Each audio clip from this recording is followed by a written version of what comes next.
पास ये होना बहुत ज़रूरी है। इस वक्त हमारे पास माई बाइक भी है, माई सेफ रोड बाइक है, सेफ रोड कार है, और इसके अलावा 21 से पहले आपके पास था COP1।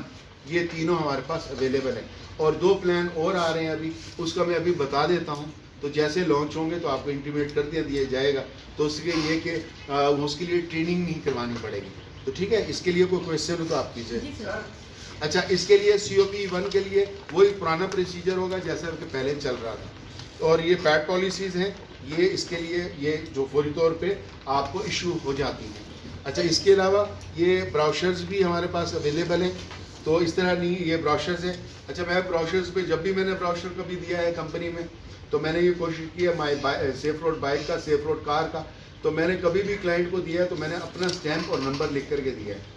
स्टैम्प बनाई होती थी रेड कलर में या कोई और कलर में, डिफरेंट कलर में, ताकि अगर कभी भी उसको ज़रूरत पड़े तो मैं कार्ड तो इधर उधर हो जाता है, लेकिन ये ब्राउशर्स बड़े कीमती और अच्छे हैं, इसमें नंबर हमेशा छोड़ करके आता है। उसको चीज़ों को अच्छे तरीके से यूटिलाइज़ करते हैं, ज़ाया नहीं करते जी।